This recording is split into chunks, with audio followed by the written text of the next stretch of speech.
All right, and I'll do a 3, 2, 1. Okay. Hold on. Well, hold on. I got to do two things. One is turn off my ringer. We're actually a little early. Usually we're at 1:45. Yeah, that's all right. We got the mayor here. I don't want to use his time. That's right. All right, you ready, CJ? He said he went live. I don't see it live yet, so let's make sure we're live before we start talking. So much fun.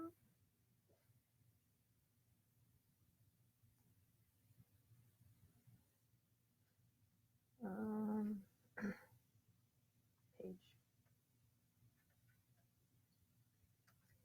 So quiet.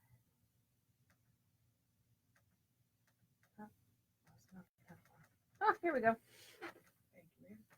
All right. We're live.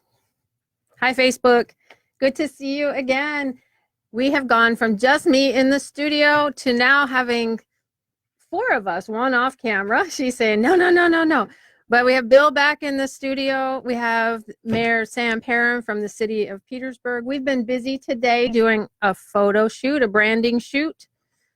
Moving forward on the business, what we like to do, Mayor Sam, is we like to just kind of give an update, pull back the curtain a little bit about how we're building a business, because what we believe in is that if we can teach along the way, we're going to bring as many people with us as we can, right, Bill? Yeah, and the premise behind the sales part of it is you attract the willing and then solve their problems, because what a lot of people perceive about sales is I've somehow got to persuade people to do things that they don't want to do or can't afford. And our premise is there are plenty of people out there who want to buy what you're selling, but they don't know who you are. So how do you make it clear to them who you are, what you're selling, what's the benefit to them, so they can raise their hand? And then once that happens, selling is nothing more than solving the problem. If they're coming to you, there's an issue. And so instead of sales being so slimy, like most people perceive it as slimy, it's actually a pretty legitimate, pretty powerful, and necessary. If you run a business and you don't have good salespeople, you don't have a business. That's true. And so we disrespect the profession. We need it. We absolutely have to have salespeople, and then we disrespect them because we think that they're slimy, used car salesmen. Right. Yeah, so Bill takes a lot of the systems and processes of sales. I do the mindset piece and trying to get inside people's heads a little bit. So say, you know what you're doing. Why aren't you doing it? Because there's always that little voice in our head. Yeah. But so we haven't really started the show per se. We're going to be recording a show in just a few minutes. This is just a little pre-show for our Facebook people. Any other updates of the business you want to share, Bill? Not really. We're still working on getting the internet station up. We were going to by now be broadcasting. We were doing a simulcast on our internet. We're doing a new internet radio station, which we were going to do as part of here. I used to be the general manager here at the station. Now Brian took back over for me. And originally I was going to now shift this to an internet play, keep the broadcast, but also make it internet because that's global.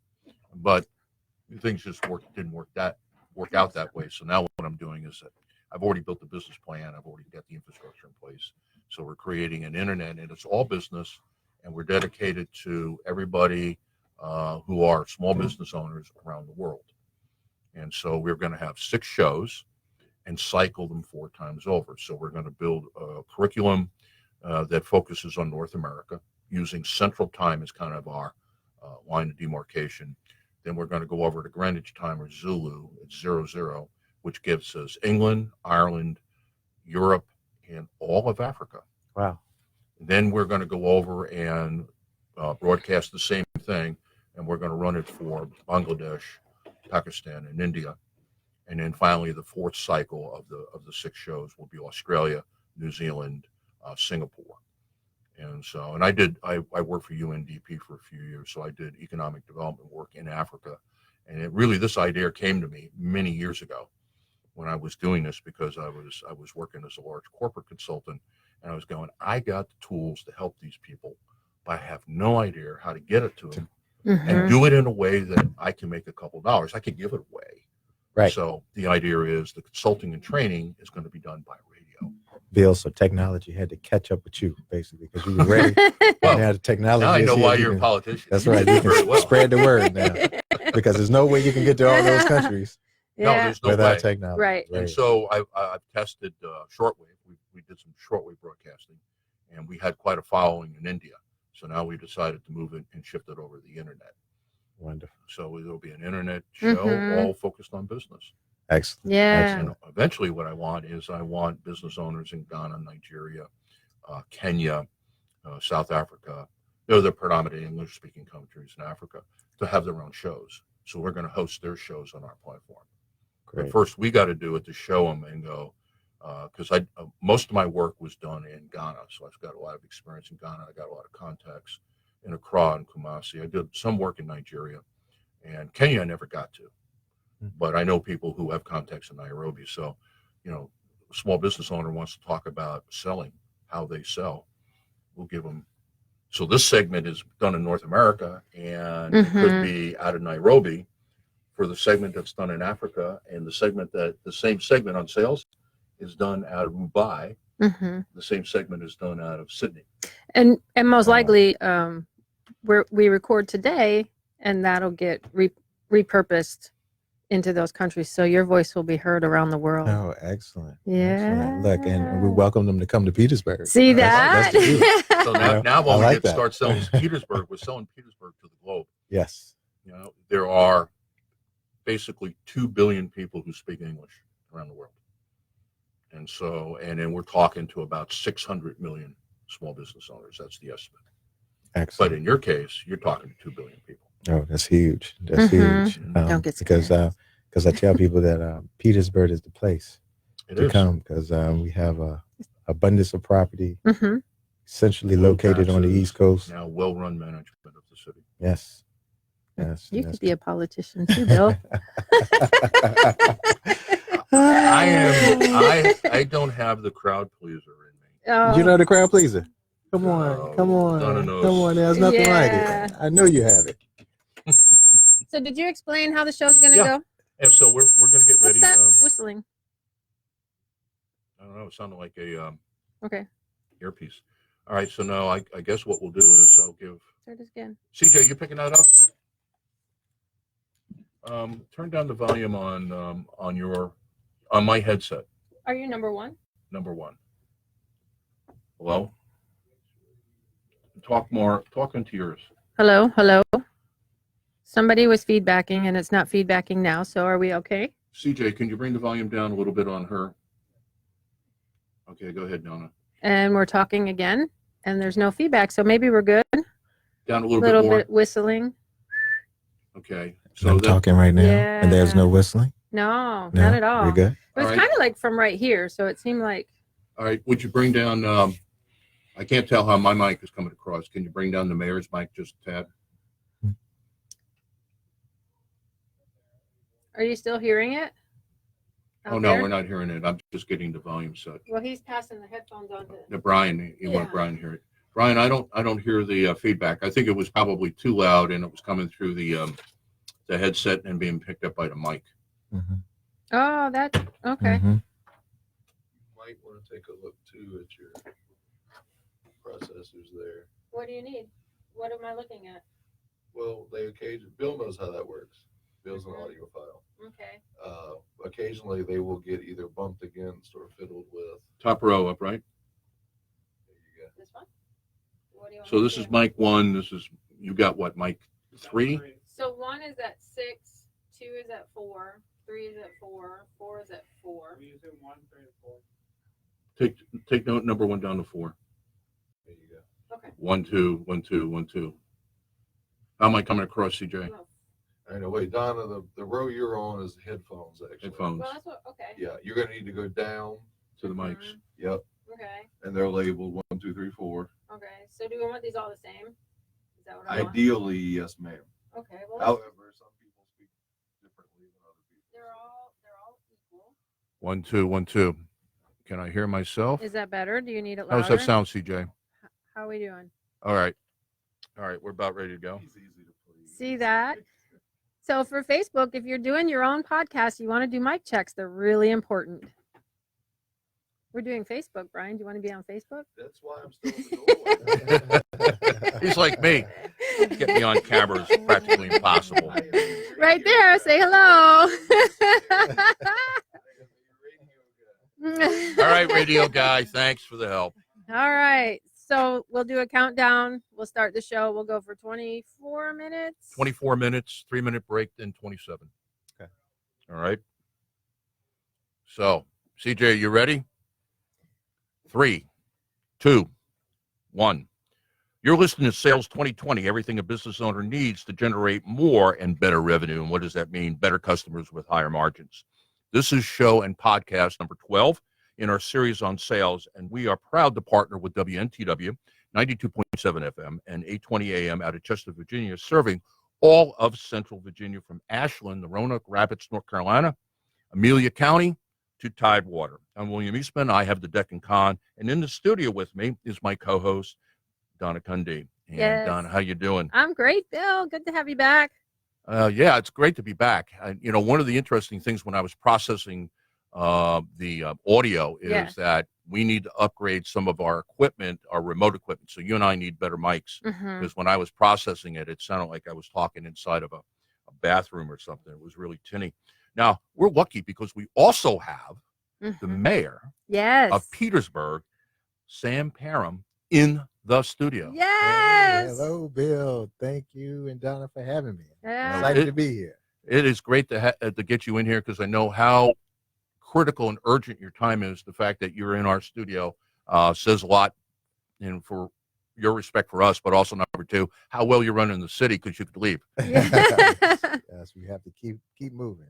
And so what's going to happen here is the mayor is going to we're going to be talking about Petersburg and what's going on there economically for the first half hour. And then the second half hour, as we put up on the website, we're going to be talking on some of the sales issues that we have covered in the last 3 weeks. Some that India talked about and some that Mark and Raj. And yeah, Raj, okay. We saw some themes that were coming up, so we're going to talk about those themes. All right, so we are heard. We are live on Facebook. So, Donna, how do people get us on Facebook? Well, if you are wanting to go onto Facebook, and I'm looking at Facebook right now, you're going to go to 2020 Sales Solution on Facebook, and you'll see all of our Facebook Live videos right there. You can comment, you can watch, you can share, you can like, and you can spread us all around to your friends and family.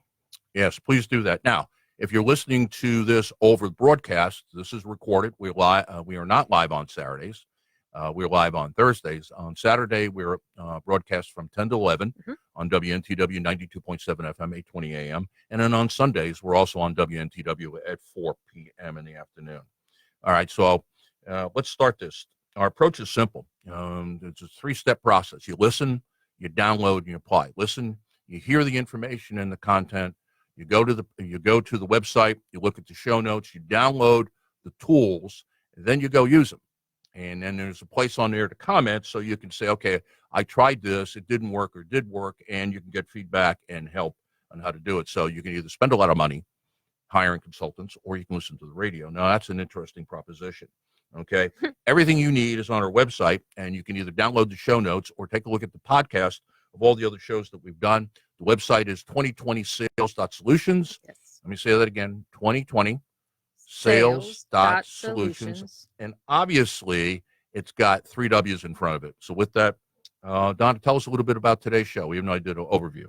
Well, today's show is going to be pretty exciting because we're going to learn all about the great city of Petersburg, all that it has to offer, ways that people are selling in the city of Petersburg, or if you are a business owner and you want to sell to the city, maybe some tips and tricks that can help get you past the gatekeeper and into the great city of Petersburg. Then at the second half of the show, we identified some really amazing expert secrets, if you will, that there was some themes that came up from our last guests over the last 3 weeks or so in February as they came. And I'm a pattern kind of gal. And so I saw these patterns that kept coming up. I know when India was in the studio, she was talking about improv. And I was like, well, that's what Mark talked about. And so we're going to talk about some of these expert secrets and how business owners can apply it into their sales process. Okay, so let's start with the mayor. And so lucky enough to have you in the studio. So how did you get into politics? Bill, I got into politics back in 2014, I decided to run for city council in the city of Petersburg. As I grew up in Petersburg, and as a child, riding my bike and going to school, one of my teachers was a mayor of the city of Petersburg, Miss Oh. Annie Mickens, who was my algebra teacher and geometry teacher. So I saw a lot of what she did, and I said, one day I want to run for council and serve the city. And the city's been so good to me and my family, and I think is the thing that you should do if you love your hometown is to do what you can to improve your hometown. And that's why I got on city council, to make a difference. And I know the city of Petersburg, we've gone through some challenges in the last 30 years or so. Petersburg has a rich history of being part of the Revolutionary War, the Civil War history, the Civil Rights Movement. Key pieces all came through Petersburg. But as most cities throughout the United States, the shift kind of went to the suburbs, and we had lost a lot of our middle class, a lot of industry in the 80s. We lost a lot of our retail in the 90s, and in the 2000s we just kept putting along. And then in 2008, when the United States had the worst recession that we've had in quite some time, it really slowed down the country, and the city of Petersburg also felt it too, but much later.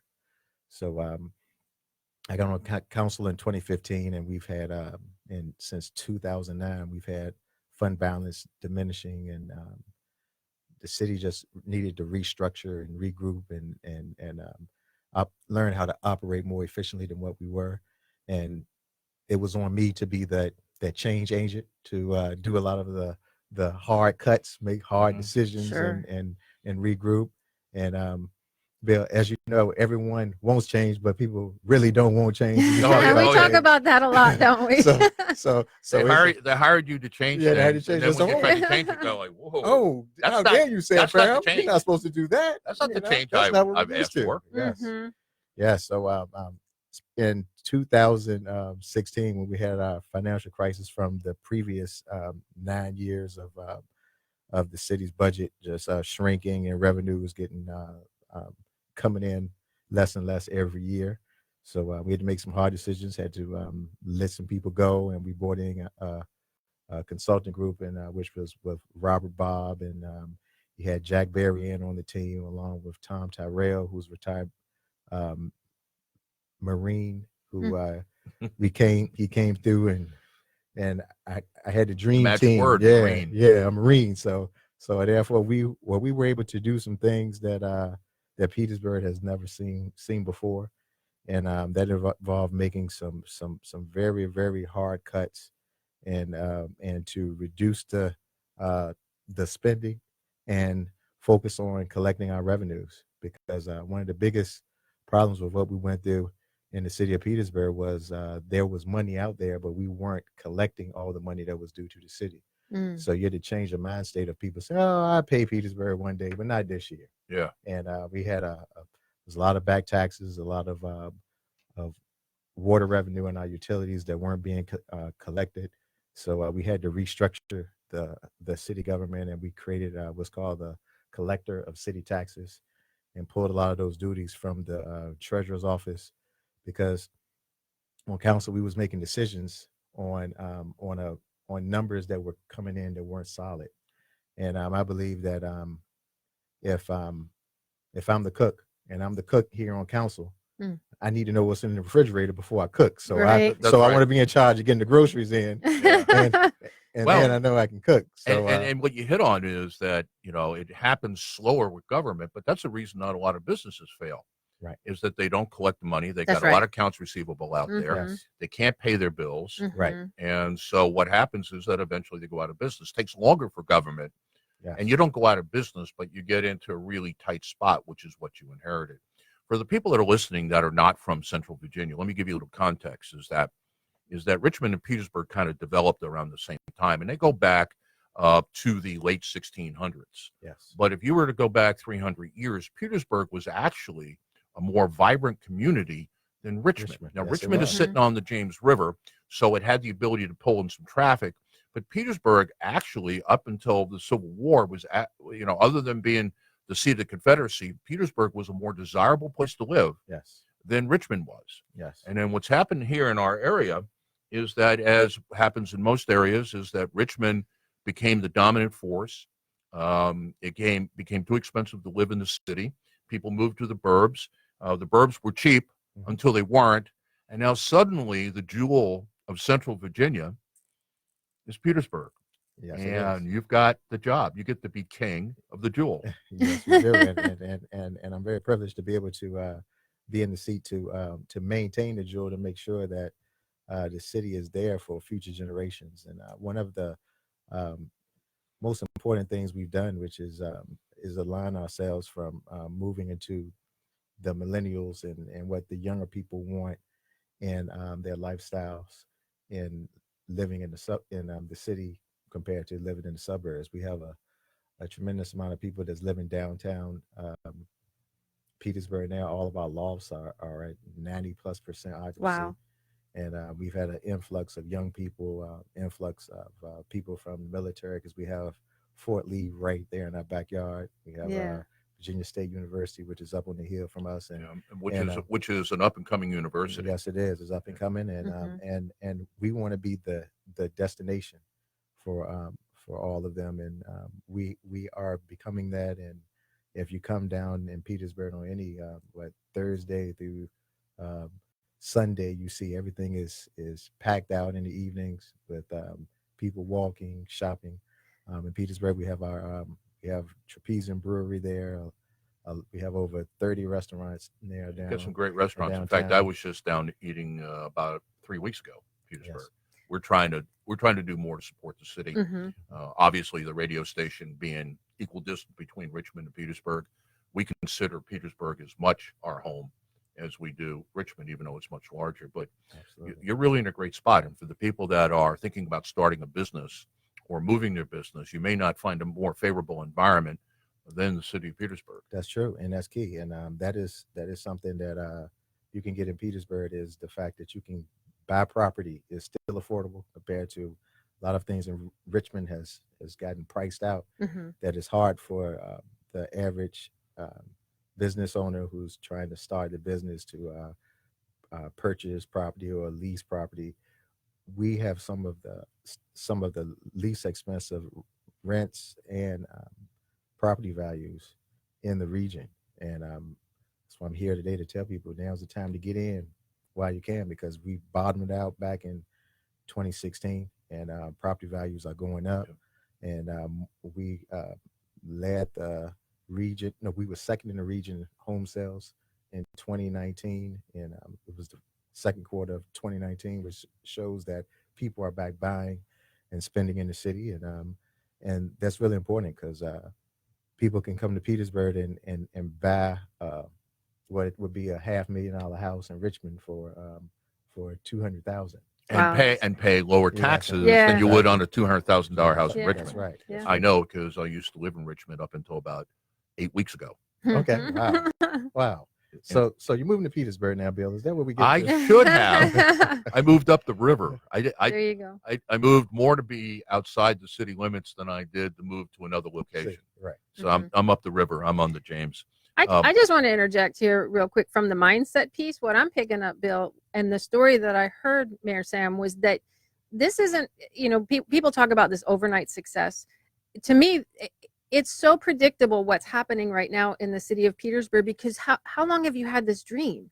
You said you were in school and your teacher was a mayor and you had this vision, and here it is happening. This is what you've seen this whole time. Yes, it is. And for some time, I care about the city and love the city. Yeah. And when I first came in, we had people that really was invested in the city, and part of bringing in our new management team, one of the big things is we require everyone to live in the city. We don't want people that's just coming to work for 8 hours and then hop on 95 and head out. Right. Because a lot goes on in the next. You're creating a synergy.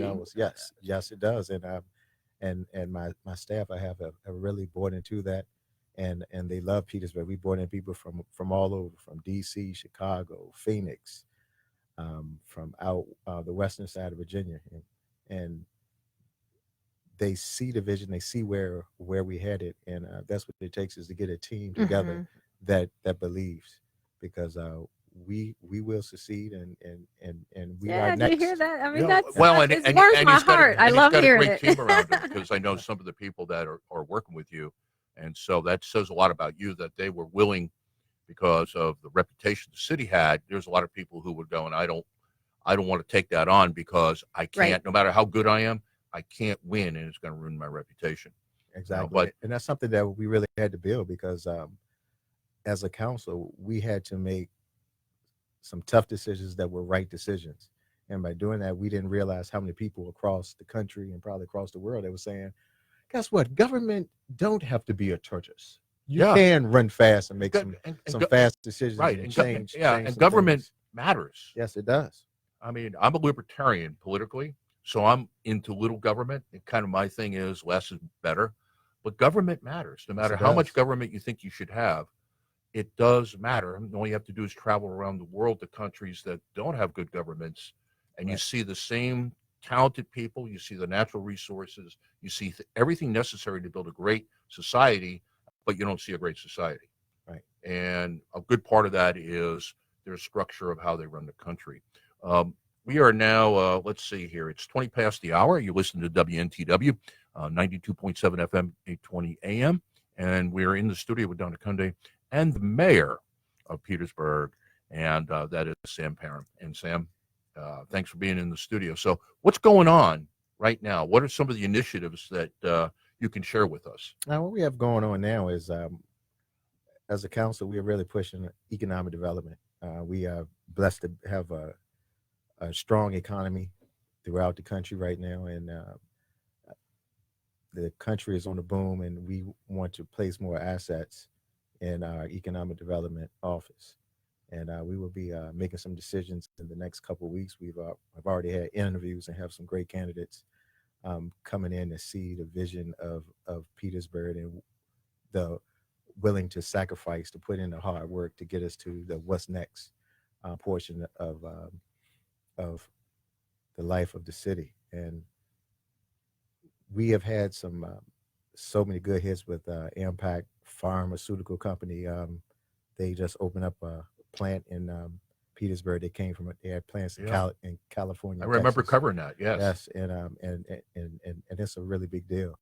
And recently, Bon Secours has come in about the hospital, our hospital, which was Southside Regional. Mhm. So that really gives us that big umbrella of healthcare now in Petersburg, that you can come to a Bon Secours in the city of Petersburg. And Petersburg has an abundance of property and land. And what makes us so attractive is that we have the capacity to accommodate people who are trying to grow their business, who are trying to be we're located between the tri-cities of Colonial Heights, well, Petersburg, but yet you can get to Richmond in 20 minutes. We have 85, 95, 460 Right. right right. there coming Yeah. through. Yeah. And the on a city. really bad day, you have 301 and 1. Yes, 301 and 1. That's Yeah, right. The the traffic local, events, go indeed. local. Yeah. And it's only That's about right. 15 minutes longer. And if there was a wreck on 95, that 15 minutes is not long That's Mm. right. at a time. It's not. Um, let's talk about on the business side. What are you doing? One of the things that I've been watching, and in for Petersburg, is how well are you putting together, say, the Chamber, Economic Development Authority, and all of the outside the city players, but who have a real vested interest in developing the business environment, because more businesses, more successful, more jobs, Right. and And more tax base. right. And what we've really done is we really have galvanized the synergy between our neighbors, and we are all part of a lot of regional authorities like Virginia Gateway Region, Mm-hmm. which is Yep. our economic development arm of our region, and between Dinwiddie, Prince George, Colonial Heights, Hopewell, they know that a strong Petersburg is beneficial to everyone in the room. So at this point in time, I serve on the Gateway Region Board, along with we have our chamber annual dinner that's coming to Petersburg Chamber of Commerce, is we got them involved in the process too of bringing in an economic development person because we want everyone to work together because so much in government is so many barriers and everyone is in silos Yeah. and the left hand don't know what the right hand is doing. So we really want to bring everyone together and bring them to the table and say we have to use our resources and direct them in the right path to get the necessary outcomes instead of working um, against That's really each some great other leadership. and everyone knows that we have to come together to do that. And we all went to the um, ICSA conference, which was the shopping center conference out in Las Vegas last year, and we managed to partner with a retail solutions company, and all 5 of our localities we went in instead of one paying 35,000 to get that expertise because what they do is they do all the studies for us to and promote the city. And we went in as Colonial Heights Hopewell, Dinwiddie, Prince George, and we all paid a portion of it, but to market all of our localities as one because um, I think more so than ever now, everyone know that the economy now is a global economy. Sure. We're not really competing against our neighbors no more. We try to compete Right. worldwide. Amazon. And right, Amazon, right. Well, the region is trying to bring it in because Richmond has kind of sucked all the oxygen out of the room. Yes. So if you're Richmond, south yes. of the river, you're almost in a different world. Kind Right. of north of the river. Yes, it is. But Richmond has been on a boom for some time. But what we have is the cost of living by being less in Petersburg. We're able to draw people that are looking at the lofts and apartments. They have the gym, they have the bars, they have the nightlife. They say, well, am I going to pay $1,800 for this apartment in Richmond, or am I going to come down to Petersburg and get it for $1,100? Yeah. So you got to realize people saving on average of $700 a month, living 20 minutes from Richmond, but Right. yet they still can commute back and forth. Still access, still local nightlife, still plenty to do around there. Every now and again, you get a movie filming. How exciting! Yes, indeed. Yes, indeed. Well, we because just had that says a lot about the colonial, and I don't mean colonial necessarily revolution, but I mean that Petersburg to some degree looks like the 16, 17, and 1800s, and I don't mean that negatively. right. Yeah, right. it's quaint. It's like very. I love going. Well, Yes. think about The it. old It's Scott's town is Addition. a lot of We fun. go to Richmond. I lived in the fan for 15 years. You have the chance to build your own fan because Yes. you've got the same type of architecture. Exactly. And Scott's Addition is taken off. Now you can't really live in the Scott's Addition. No. Now it's moving across the boulevard. yes. They're going to take out the stadium, probably the ABC. Richmond is running out of room, and now Yes. they're coming down the east side and doing the same thing. You guys got all that. You got all that land, and a lot of it is classical architecture Yes, it is. that people who, if you're going to live in an urban environment, you really like. Exactly. And that's what people come to Petersburg for, because that's been the one of the special gifts that I have is by Petersburg laying pretty dormant for the last 20, 30 years, haven't too many things been disturbed architecturally.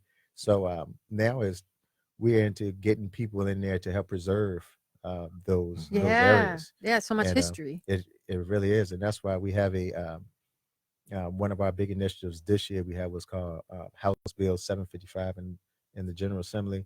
That's should be passing through Good now. for We're you. going How through the Senate and through exciting. the House. And what it does is it helps the city to force people who have blighted property, because that's still an issue in the city of blight and derelict properties, that it would impose an extra tax on them. So it's saying if you don't fix this property up or sell it or do what's necessary to bring it back up to code, we're not going to continue to penalize the people who's living beside you, who's taking care of their properties.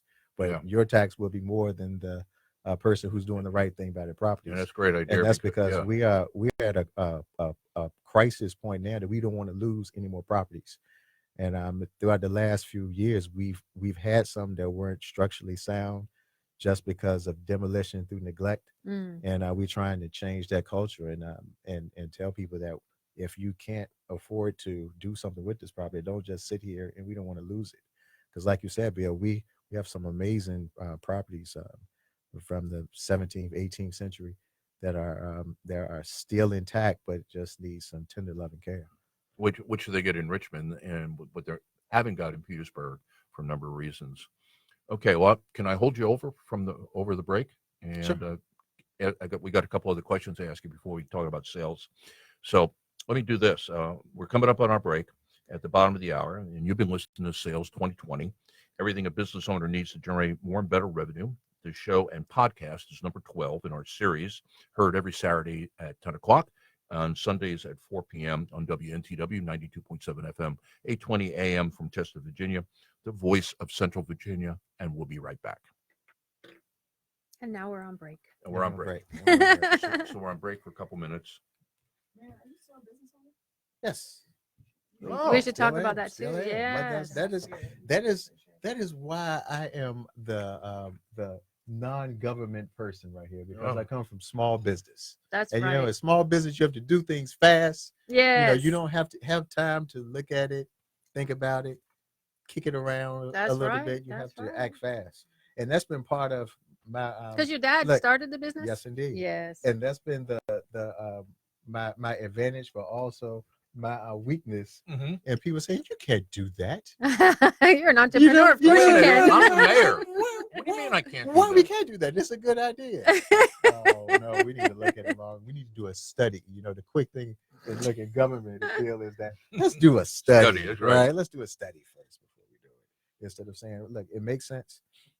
Let's not be too bureaucratic, Mm-hmm. because in small business we don't have time to be Mhm. bureaucratic. So Mm-mm. So tell This me about is- the business. business is Colonial Cleaning. Started back in Let me get my 1981 by my dad. He during that same time in Petersburg, my dad worked at his favorite job he had at the time was at Nolan Brothers Bakery Mhm. in Petersburg. And when the bakery left, it really broke his heart. So he said, well, I'm going in business for myself. I'm tired of, the whole thing of working somewhere, then they pull out and leave. Mm-hmm. So like a lot of the industries left in Petersburg, he started Colonial Cleaning. It was Petersburg Carpet Cleaning then in 1981. And it has grown from being just a carpet cleaning company to we have a vacuum store in which we sell vacuums. We sell commercial vacuums to churches, businesses, handle a lot of repair for everyone from household vacuums to commercial vacuums. And we are the only vacuum shop now from where we are here now, and from Chesterfield to North Carolina, we are Wow. really the only Okay. one. So in everyone else have to go to Richmond, and we sell supplies, bags, belts, and all those things. And then on the service side, we changed from being just a carpet cleaning company into getting into commercial cleaning, which has always provided that steady revenue for us and plenty business to do. So you can pretty much pick and choose what we want to do at this point in time, just because, as we said before about cash flow, it's all about keeping a good cash flow and a steady clientele. So I think that's a great place. Now, given your role, do you want to promote your business at all, or just not go there? I mean, it's up to you. We can talk about whatever we want to talk about. Well, I'm I'm prepared to being kick off sensitive. You're anything. our star today. I'm being sensitive to the fact you're mayor, because I think Yeah. that one of the things when we come back from the break is the reason that you are successful, will be successful. You're a business owner and Right. you understand. Mhm. Right. So I would like you to go into that a little bit. I And will. how much of that you go into Okay. is up to you. I will. All right. Okay. And then from that, Mhm. some closing thoughts about sell Petersburg, come to Petersburg. Okay. And then I'll leave Don and I, let's say, about 20 minutes to cover the three topics that we've got to cover. And since you sell, Mhm. jump into that conversation anytime you like. Okay. Yeah, it'll be kind of a free for all, because our Okay. shows are free for all. Okay. Great. All right. Great. Yeah, Excellent. great. Excellent. Good first half hour. Hey, it was fun. It flew by. It does go Yeah, fast. it goes We have fast a when few you- more minutes on the second Okay. half. But, Okay. All right. So I'm going to get ready to go. CJ, did you turn it off, or are we still recording? Still recording? Okay, Okay. great. Are you ready? 3, 2, 1. And we're back. You're listening to Sales 2020, everything a business owner needs to generate more and better income. And what does that mean? Better clients with better margins. The show and podcast is number 12 in our series, heard every Saturday at 10 a.m. in the morning and Sundays at 4 p.m. on WNTW 92.7 FM, 820 a.m. From Chester, Virginia, the voice of Central Virginia. And you need to go to our website. And one of the ways you can participate is look at our show notes. Donna spent a lot of time writing something today, so I would recommend that you go there. And that would be at 2020sales.solutions. That's 2020sales.solutions. And in the studio with us is the mayor of Petersburg. But I'm going to turn it over to Donna and say, okay, what do we cover in the first half hour of the show, and where are we going? We talked with the mayor in the first half of the show, and it was a pretty amazing talk about all that's going on in Petersburg. And I got to say, from my end of the microphone, it just warmed my heart to know that you've had this vision since you were a child, and now it's all coming to fruition. So Petersburg is really the up and coming place to be if you want to live and work, if you want to own a property, if you want to own a business. Check out Petersburg, Virginia is what I got from the beginning half of the show. Yes, indeed. So you are a business owner. And yes. And one of the reasons you've been successful in this role is you don't think like a politician or a bureaucrat. Exactly. You think like Bill, we think. It's See, all about Bill, the numbers. there's something So talk about him, that. right? Talk all about about the numbers. Talk It's about all that the numbers. mindset. Show me the numbers. Talk about your business. Talk Yeah, about the that's industry. that is the other half of me. I grew up in the family business, which was colonial cleaning, working with my dad, and it's been one of the most amazing relationships that I have is with my father and I being able to work together. What a great skill to pass on to your son, really. Right. I mean, what else could? And we get a chance to eat together. I get a chance to tap into his mind, which is the internet of ideas. And Probably a scary place some days, though. Yeah, huh? It is. So I really bought into the whole business aspect of what goes on with our family business, and that's why I went to school and studied business management at VCU, which is Virginia Commonwealth University for those across the world, which really had a strong emphasis on the numbers, and that's what I've looked at for some time, which was in Petersburg. It's all been about getting our numbers right, and I really credit that to my education I had, and even though I was doing the business side, I always wanted to do something in the political arena, which was run for politics in the city of Petersburg, and it has helped me so. But I think I've been the most non-government guy. Sometimes it's good, sometimes it's bad. It's always good. It depends on who you're talking to, right? Right, exactly. But when you run your own business, I'm able to say, "Guess what, Donna? We're going to do it this way today." Right. And it's like, okay. No, we're going to do a study. We need to do a study, or we need to get some feedback first from some other people. I can see your father rolling his eyes right now. Yeah. So, Dad, we got to do a study. Study this. Study this, right? So it's something that in business we've always have focused on keeping your debt low and keep your cash flows at a nice steady pace without having those drop offs. So because it's all about having that right balance. And what we do in Colonial Cleaning, we are a commercial cleaning company. We do everything from commercial tile floors to carpet cleaning to vacuum sales, vacuum repair. We sell bags, belts, parts for all major brands. And we are the only vacuum shop in Central Virginia until you get to Richmond. So if you're in North Carolina, we have a lot of people come up from Sussex, Surrey, Emporia, because they don't have a place to come to get parts for their vacuums, especially a lot of churches, businesses.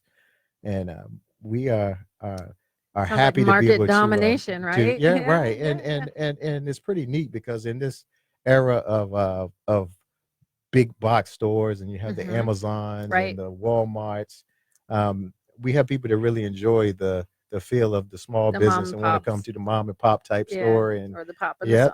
The pop and the sun. That's right. And it's something that we really enjoy, and I've been really thankful to be able to be in that business arena. And it's all about treating people right.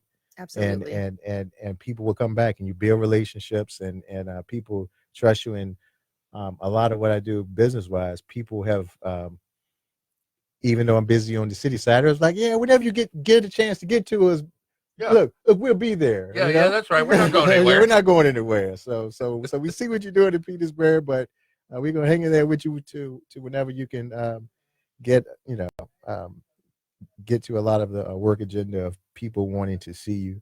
But business is the key. And then Petersburg is a great place for small business. It's been perfect for us because we were able to open up a place, and there's nowhere around that you can have a office as least expensive as you can in Petersburg.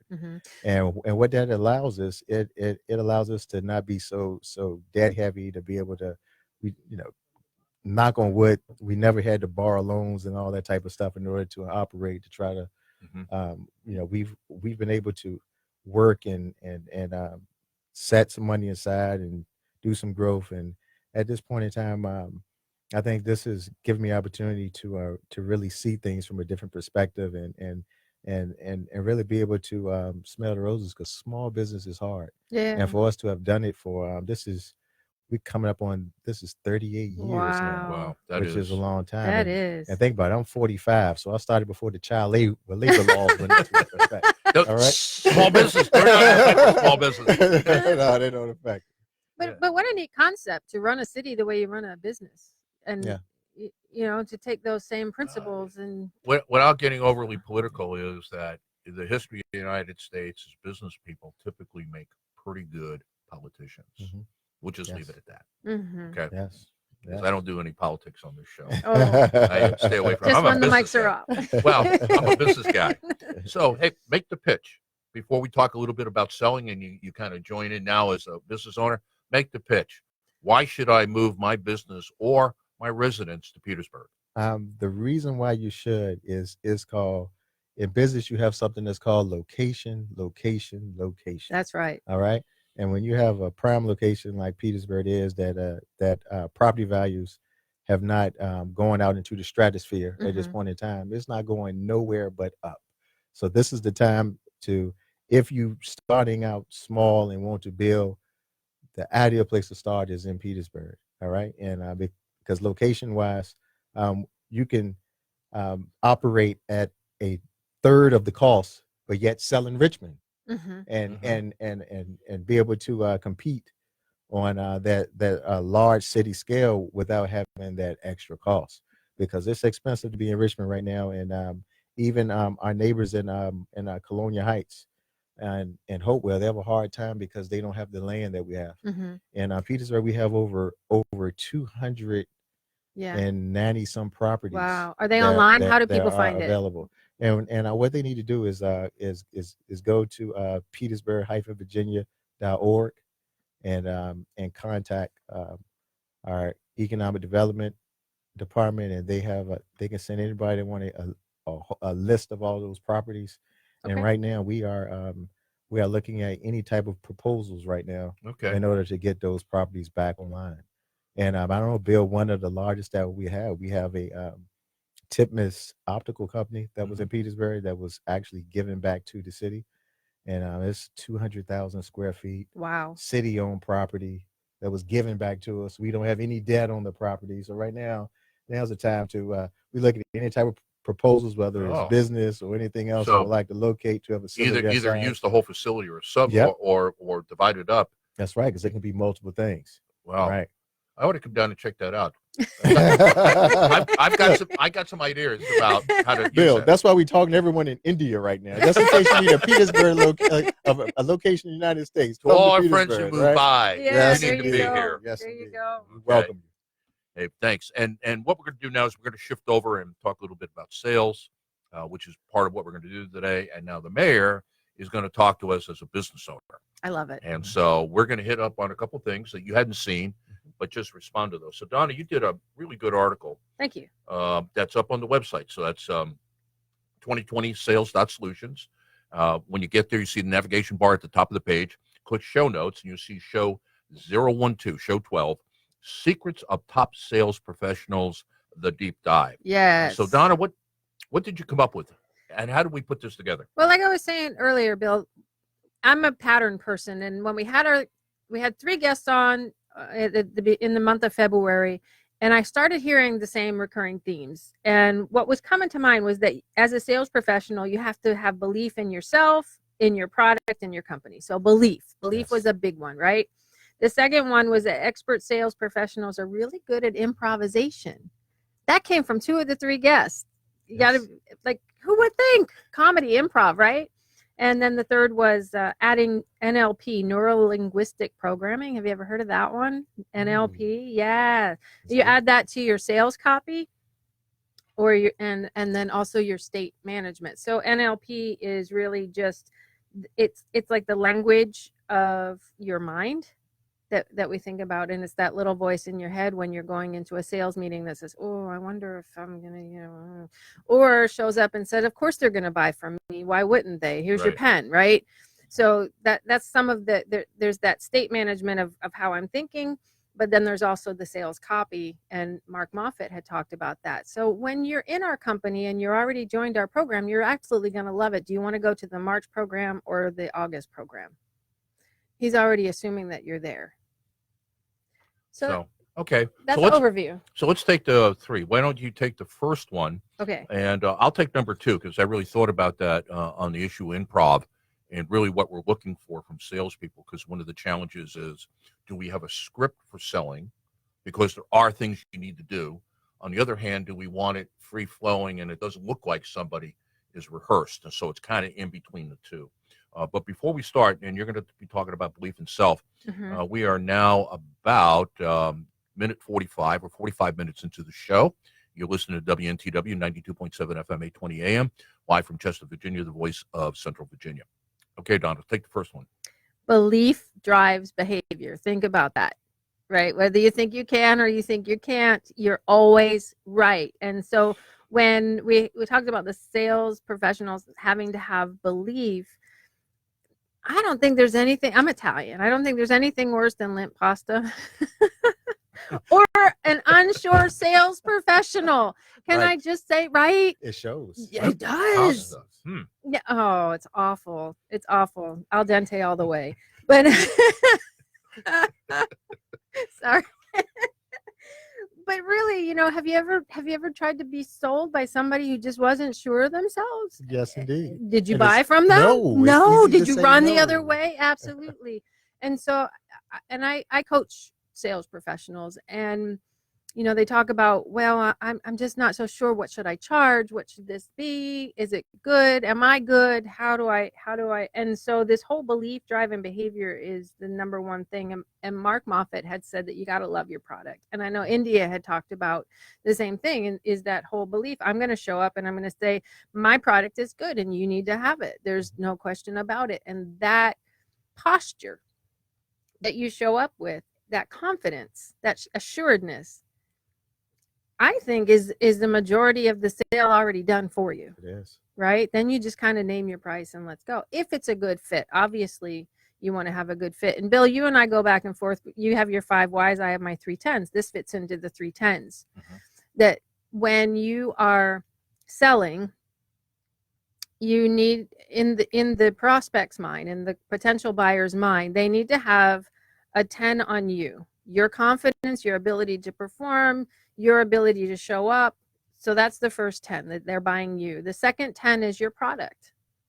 Do I think your product is going to solve my problem? And we want to get that to a 10. So you think of the 0 to 10, the numbering system, right? They have a little above your head, like the Sims games, have a little number. So that's your second 10. And the third 10 is your company. You're always representing some sort of company.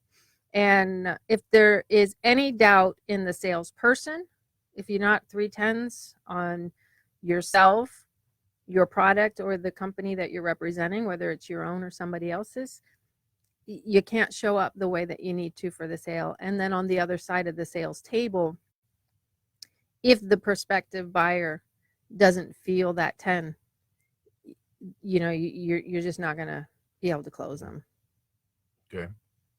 I agree, and that's why a lot of small business owners are not successful in sales is that they either don't believe in what they're selling, Mhm. and it has less to do with the product or service and more of Personality driven. personality driven. And number two is they don't believe in their own abilities to sell. Well, Right. if you got a 0 in the first 2 of your 3 10s, that 10 in the last one isn't going to add up to much. Right. And they have to balance out. There has to be the 3 10s. You have to get to 3 10s to get to the sale.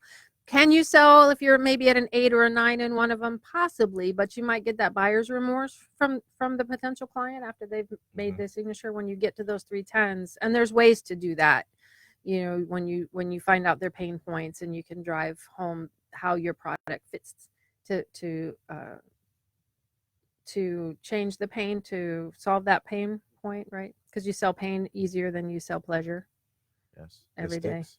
Yeah, every day. People will always look for a solution to pain. So let's talk about how you guys sell.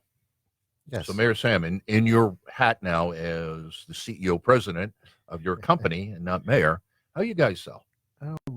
We sell, first, you have to do a amount of listening. All right. Listening, and you got to always do your homework, because if you don't listen and do your homework to really know your clientele, you can't go in prepared to deliver on closing the deal. And one of the biggest things in sales that we do is we find out what people's price point is, where they feel comfortable at. Because if you can push something over on them that doesn't fit their needs, that's overpriced, is more than what they're willing to spend, it's much easier to get them a product that fits into their budget. Because everyone now is have limited funds and want more bang for their buck. Because in small business world, what we have to do is we push our service over to sales, because we tell people in a heartbeat that you can go to Walmart and definitely get a cheaper vacuum than what we sell here in Colonial Cleaning. But when a vacuum goes bad, Walmart is not going to fix it. If you have trouble with it, There they're you not going go. to fix it. You better save the box. Right. Yeah. They're going to Send send it it back. back, because you have to send it back. Yeah. So what we have to sell is the overall experience that we going to be there. We committed to them. And a lot of times when people have trouble, especially a lot of our seniors, they want someone who can help them with the little things. And what you do is, by doing that, they'll go out and tell 10 other people See, there you that go. Sam Pam was so nice to me, that he helped me with my vacuum and fixed it and didn't charge me, but you should go and see him. There's that 10, 10 right, 10, and, right? and that's the 10. And one of the big things in small business world is the word of mouth.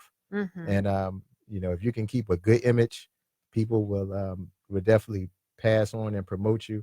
Because to me, I think that's been even more effective than the high-end advertising. The word of mouth, when you can get a sister or daughter, Absolutely. or mother, Easier or aunt, sale, or isn't uncle, it? it's a much You already easier got sale. the You already have it. testimony. Yeah. They're coming in there convinced that they're in the right place, Absolutely. and they are willing to spend.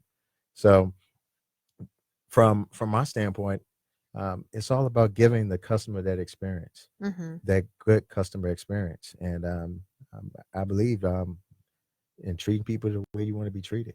And I love it. it's so many people that will sell people something quick because they're in the moment and need to make a fast purchase. But when you take time to explain things to them and really make sure that they're in a good place, they will come back and see you. And because of that, that's the only way that we've had longevity, because 38 years. 38 years Yeah, in a market like Petersburg, if we were out there taking advantage of people and not treating people right, you would be out of business fast. Absolutely. You won't last a year. Yeah. And in Petersburg, you want to keep your name alive and in the conversation when it comes to sales. I love it. And that's all about having good customer experiences and let people know that they're not going to be as cheap as Walmart.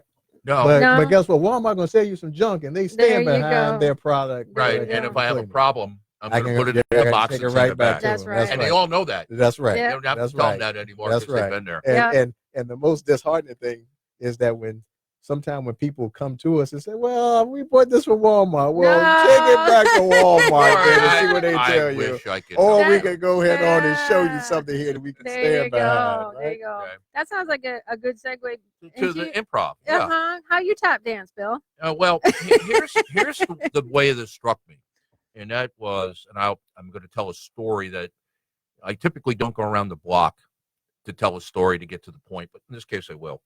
And that is, when I was working as a large corporate consultant, I was managing partner in a consulting firm, and one of the principals in the firm was Ken Blanchard. And Ken Blanchard, 20 years ago, was a huge name, one-minute manager, and all that. And he was co-authoring a book with Don Shula.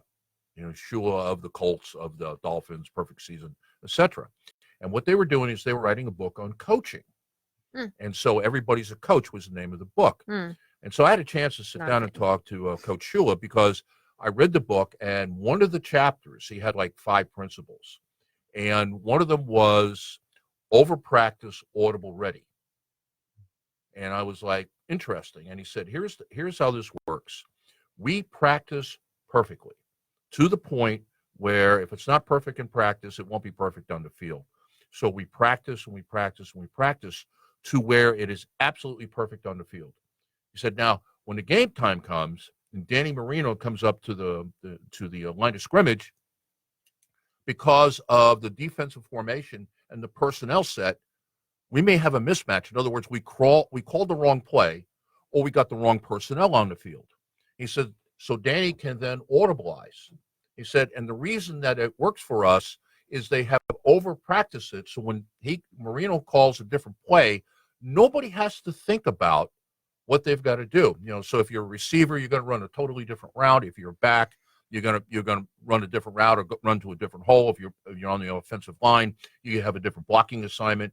Nobody has to think about it. And that was his thing about being audible ready. Well, me on improv is that my salespeople I have to train them a script, and I have to train them on, one, listening. What are the questions that I want to really ask, so that I understand what is the pain point? Why is the customer really in here? It could be obvious, but I don't want to take advantage of the fact that I think I know what it is and then sell them the wrong thing, or try to sell them something they don't want.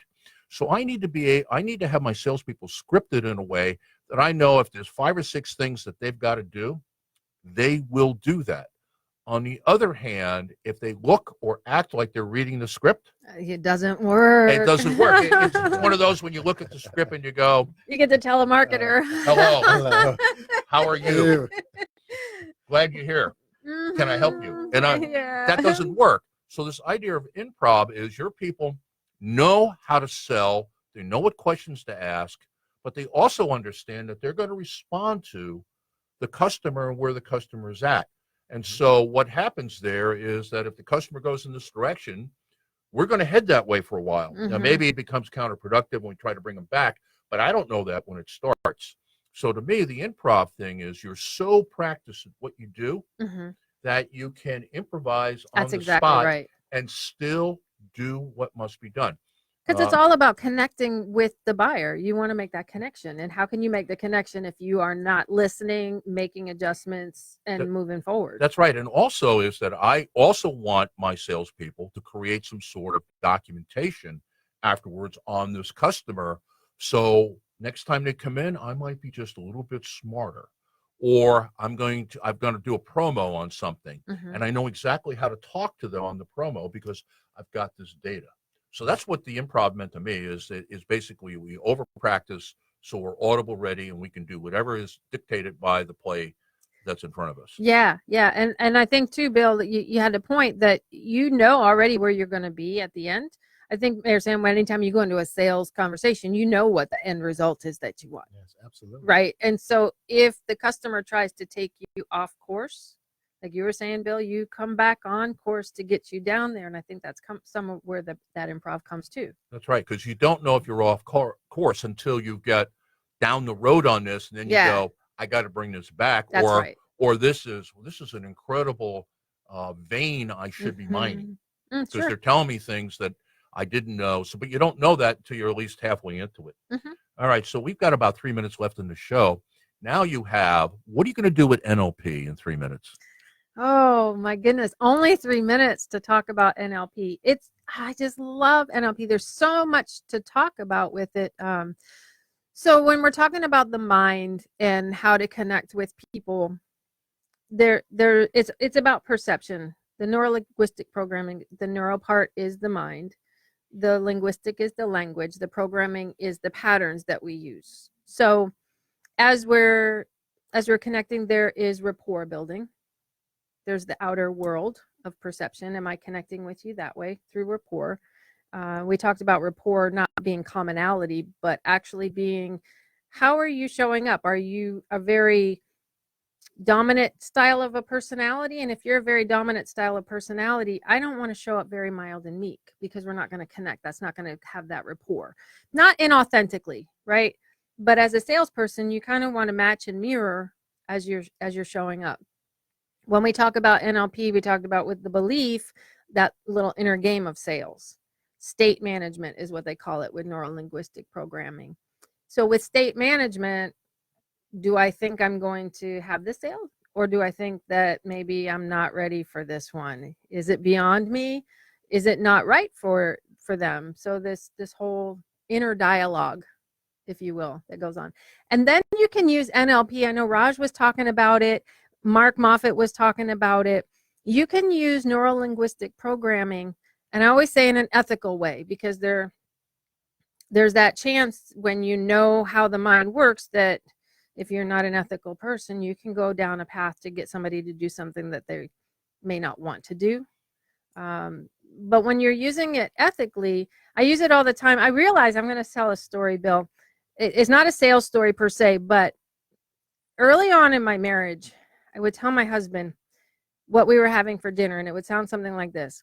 Don't eat chicken for lunch because we're having chicken for dinner.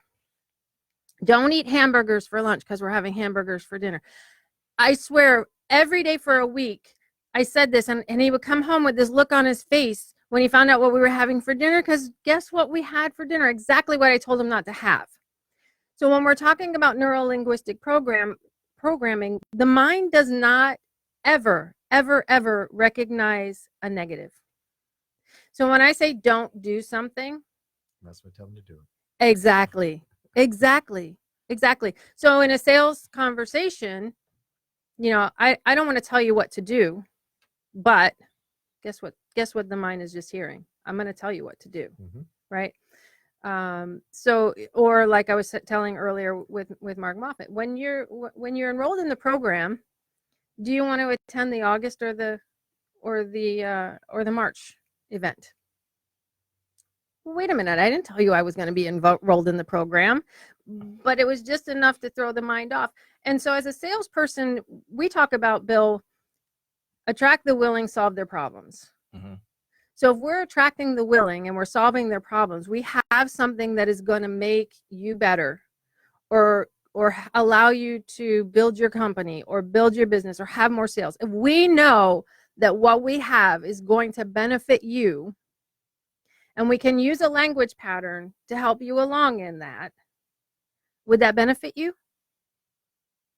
Because you remember, belief drives behavior, and there's always on the other side the person thinking, I don't know if this is right for me. I don't know if this is really good.